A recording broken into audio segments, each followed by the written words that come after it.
We start our journey with a visit to Portsmouth, home of the British Navy.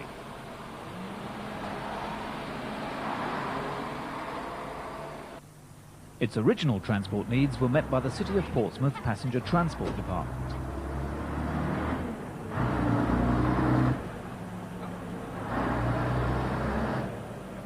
In 1946, it started to operate a coordinated service agreement with Southdown Motor Services Limited.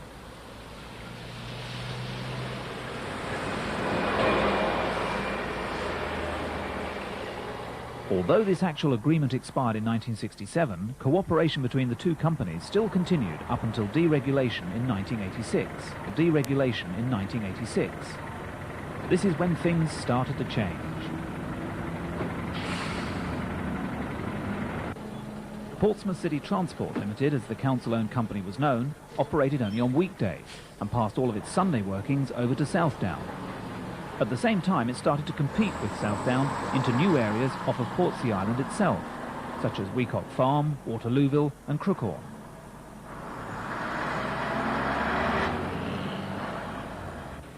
A number of evening services to Paulsgrove and Cosham, to the north of the city, were deregistered, and People's Provincial, an employee cooperative based at Fareham, jumped in on these and other routes to gain their first Portsmouth operations in November 1987.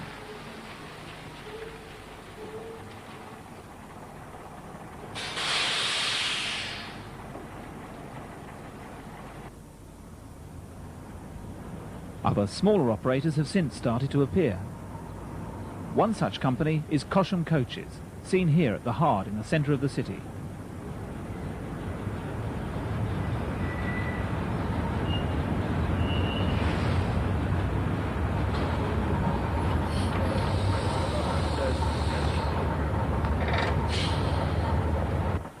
This ex-Bournemouth Atlantean was acquired early in 1988 and hadn't yet been repainted.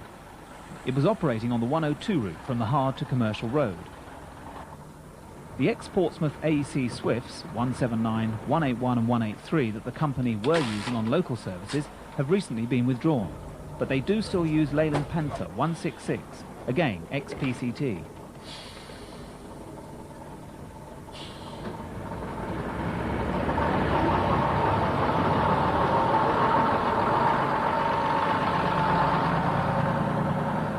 Perhaps the major threat to the council-run operation has come from Red Admiral, which is 95% owned by Southampton City Bus.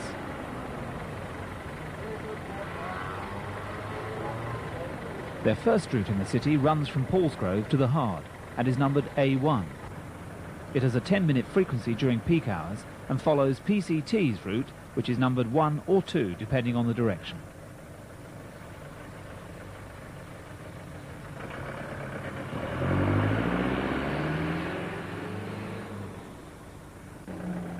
On March the 4th, 1988, a second Red Admiral service was introduced. This is route D1, which links the Hard to Eastney.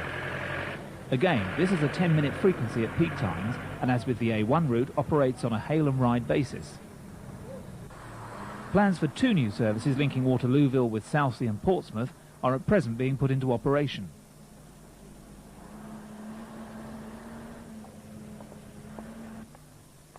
The Red Admiral fleet comprises 11 Iveco minibuses bodied by Robin Hood and is based at Hilsea on the Venture Industrial Estate.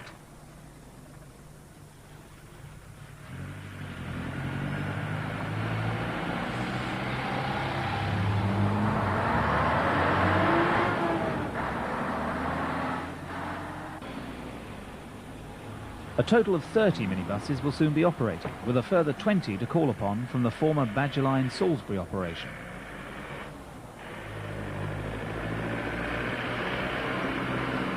In contrast, the Portsmouth City Transport fleet comprises mainly of Alexander-bodied Leyland Atlanteans.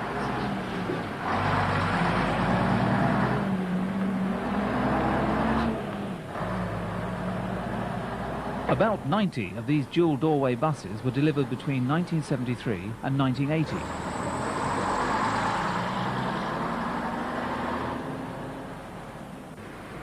Portsmouth City Transport was put up for sale in November 1987.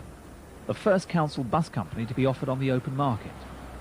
The decision to sell came as a major surprise, as only months earlier the council had rejected a buyout bid by the employees. This refusal to sell had caused major upheaval within the management of PCT and had galvanised the remaining staff into proposing a new style takeover. The council made it quite clear that they would not sell the company to the staff without looking at the other bids.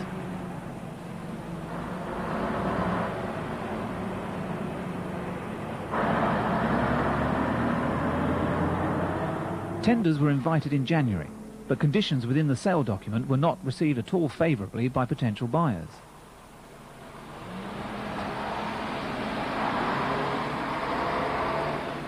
Short leases, high rents and the exclusion of both depots' freeholds made all the interested parties think very hard. However, after months of negotiations, the Isle of Wight-based company Southampton became the successful bidder. They overturned not only the employees' buyout proposals, but bids from Draw Lane, Southampton City Bus, Southdown, Stagecoach, People's Provincial and Trent.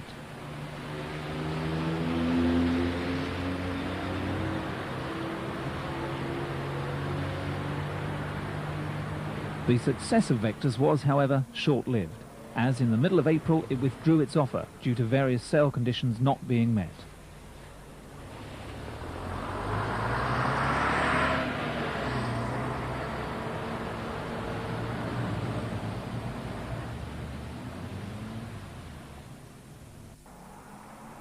The council operation was near to collapse, so they hastily approached the next three highest bidders: PCT employees, People's Provincial and Trent.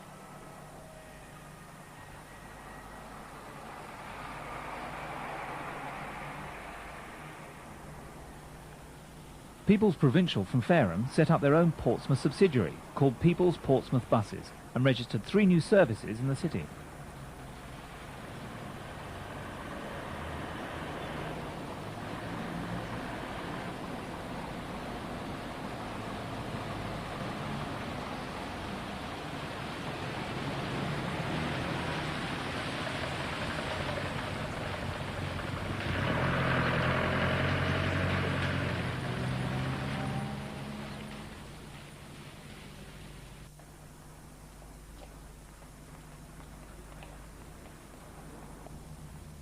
On the 1st of June, a bid was finally accepted from a joint venture between PCT's own staff and that of Southampton City Bus. The new company is called Portsmouth City Bus.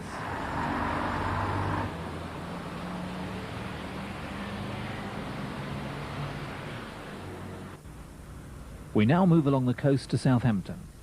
Threats of bus wars here stretch back 87. Protagonists, Southampton City Bus Limited, started their battle with the invaders from across the water, Southern Vectors.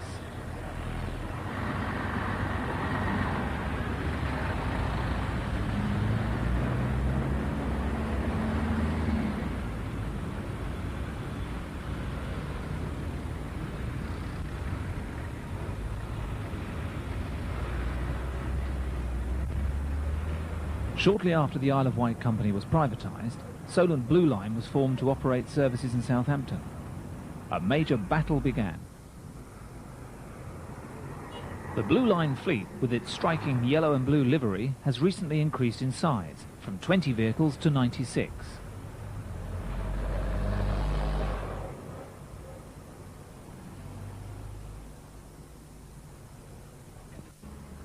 This is due mainly to a recent takeover of Hampshire Bus South, which includes outstations at Eastleigh, Hythe and Bishop's Waltham.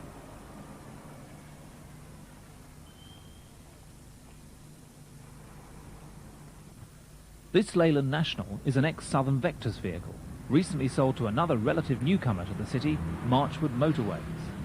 This Totton-based company operate a local service, number 32, from Totton to Southampton under a franchise agreement with Blue Line. The Solent Blue Line operation is based at Hampshire House in Southampton High Street, and their vehicles are parked in the open at Anglesey Terrace.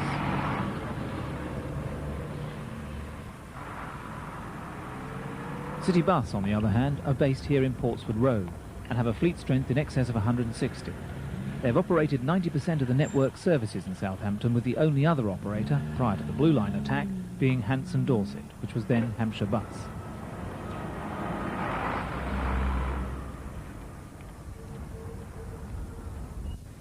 Their fleet has a complement of old buses, such as this 1949 open-topped Guy Arab.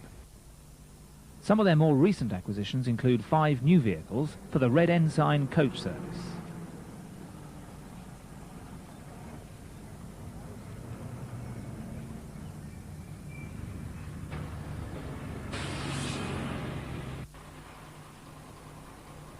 This is one of their vehicles, 289, a 70-seat dual-purpose Olympian with East Lancs bodywork.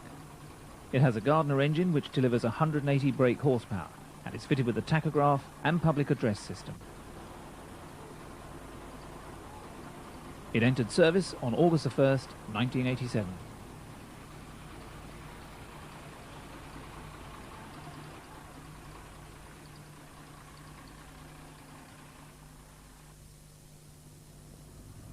Other recent acquisitions include 18 route masters from London Transport.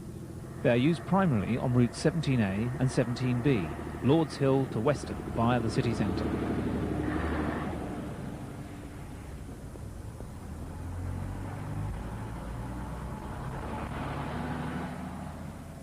This route takes in Shirley Road, one of the major battlegrounds with the Solent Blue Line.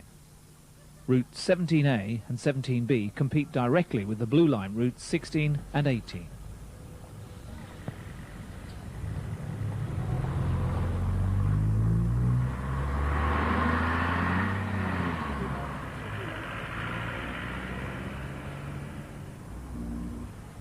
We travelled along Shirley Road aboard vehicle WLT 969, which is ex-route master RM 1969.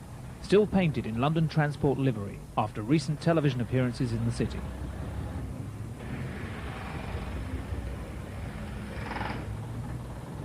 Citybus are extremely pleased with the way that the route masters are working.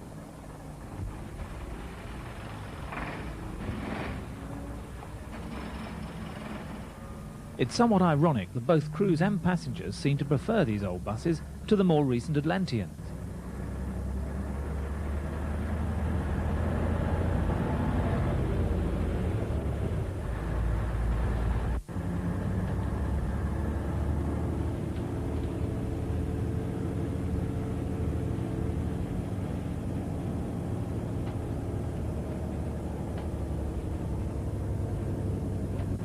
All of the 18 route masters are fitted with Leyland 600 engines and Park Royal bodies. They are numbered 402 to 419. Vehicle 402 has a tachograph and is used for private hire work.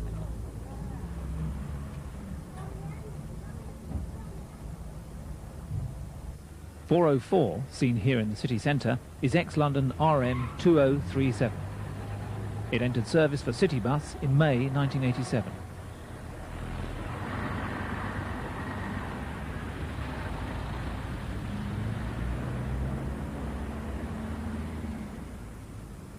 To add to their varied and interesting fleet, here is vehicle 281, a Dennis Dominator with a Gardner engine and East Lancs body. This entered service in July 1986 and is one of 4 Dominators doing sterling work in and around the city centre.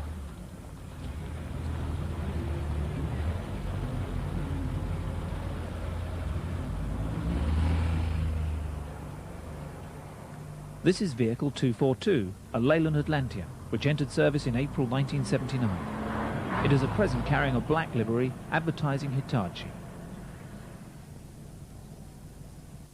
Citybus also use minibuses on route L1. City Links was introduced to effectively market an identity, and these Robin Hood-bodied Ivecos operate mainly along roads that are not accessible by Atlanteans. They entered service in March 1987 and can carry 19 passengers.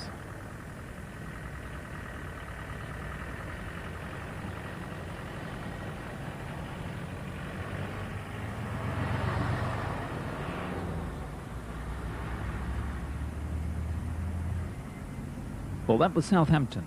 The battle is by no means over and continues on a daily basis. It's rare in any war to have an outright victor, but City Bus certainly do seem to have the upper hand. And so to the final destination of our journey along the Solent coast, Bournemouth and Poole, perhaps the most popular holiday area in the south.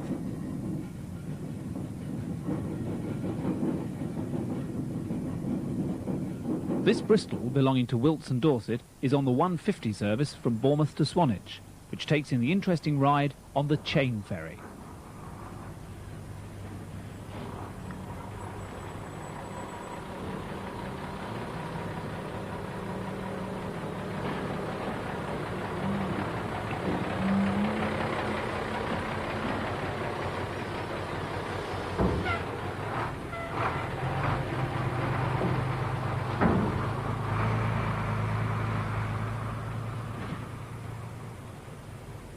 This service links the popular Sandbanks area to the beautiful beaches of Studland Bay.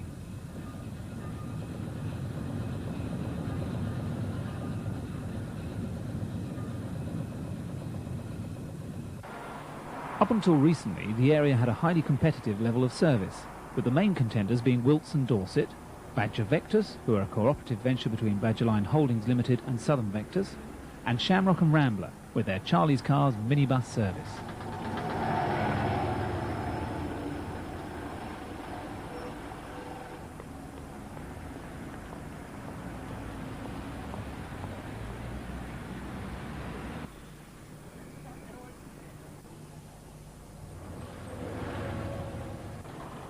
Wilts and Dorset, seen here at Poole bus station, have recently purchased a number of ex-West Midlands Bristol VRTs with MCW bodies. This one is vehicle 3473 on the 105 route from Poole Quay to Bournemouth.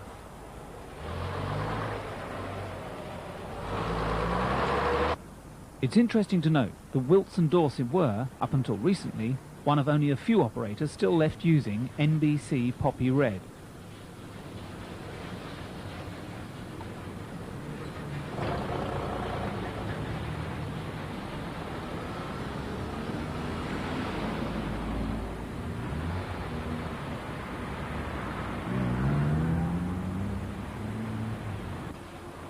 They were also one of the last ex-NBC operators to introduce a minibus service. Their introduction came in September 1987 with 25 MCW Metro riders. These 23-seat vehicles with forced air ventilation have adopted the name Skipper and provide frequent services in and around the suburbs of Poole.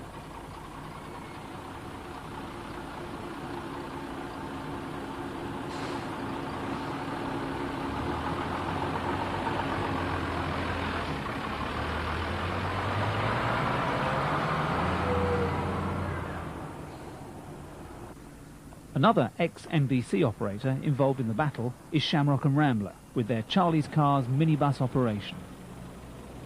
In 1986, a stage licence was granted for a circular service from the Hampshire Centre, a popular shopping complex, to Winton, a suburb of Bournemouth. The first Charlie's Cars minibus service started on October the 25th, 1986, literally hours before deregulation. This initial operation used 9 Carlisle-bodied transits. It was modified in January 1987 to include Bournemouth Town Centre services, which all radiated from the Hampshire Centre. At this time, 10 Dormobile-converted Sherpas were added to the fleet. It wasn't until October 1987 that Poole was included into the operation. The introduction of 9 vehicles per hour into Poole Town Centre really hotted things up, and the so-called bus wars reached a peak. 3 routes run into Poole. They are the C route, which takes in Westbourne and Lower Parkstone, the F route, which is a 70-minute journey from Somerford through Boscombe, and the K route, which originates at the Hampshire Centre and takes in Upper and Lower Parkstone on its way to Poole Town Centre. It was thought at one stage that the area was becoming overbussed and that the larger operators may well kill off the small innovator. However, this does not seem to be the case. Charlie's Cars offers an excellent service which the people seem to be very happy with.